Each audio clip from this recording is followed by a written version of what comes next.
এটা হল মূল খুঁটিৰ অসমীয়া বা এটা হল ভাৰতীয় নিবনুৱা আৰু এটা হল যিসকলে বাংলাদেশৰ পৰা আহি ইয়াত নিবনুৱা হৈছে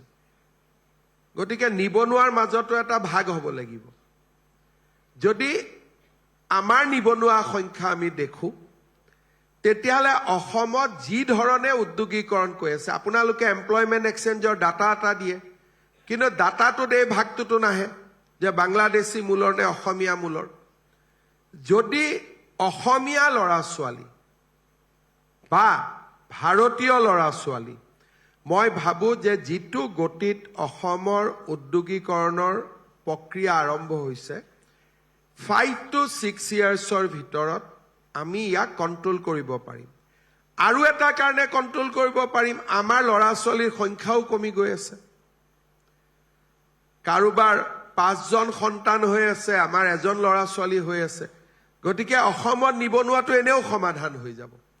আমাৰ মাক বাপেক বিলাকে মিলি সমাধান কৰি আছে সন্তান জন্ম নিদি গাঁৱত আপোনাৰ গাঁৱত এতিয়া কিমানটা ডেকা ল'ৰা ছোৱালী দেখা পায় আমি যেতিয়া গাঁৱত যাওঁ আগতে স্কুল বিলাকৰ পৰা বাচ্চা ল'ৰাবিলাক আহি যায় এতিয়া অসমীয়া গাঁৱত সৰু সৰু ল'ৰা দেখিবই নোপোৱা হৈছে অসমীয়া স্কুল বিলাকত ইংলিছ অসমীয়া মিলি মই স্কুল বুলি কৈছো তাৰ স্কুল বিলাকত ষ্টুডেন্টে নোহোৱা হৈছে গুৱাহাটীত আপুনি মই যাক যিমান চিনি পাওঁ কাৰো এটাতকৈ বেছি বাচ্চা নাই দুটাটো নিউজ গতিকে মই ভাবো যে আমাৰ জনসংখ্যাটো যিটো ধৰণে আছে সেইটো জনসংখ্যাত আমি কৰা প্ৰয়াস আৰু প্ৰচেষ্টা আৰু যদি 5 বছৰ অসমখনত শান্ত হৈ থাকে আমাৰ ইয়াত বহুত উদ্যোগ আহিব গতিকে মই কৰ্ম সংস্থাপনক বহুত ডাঙৰ প্ৰত্যাহ্বান বুলি নাভাবো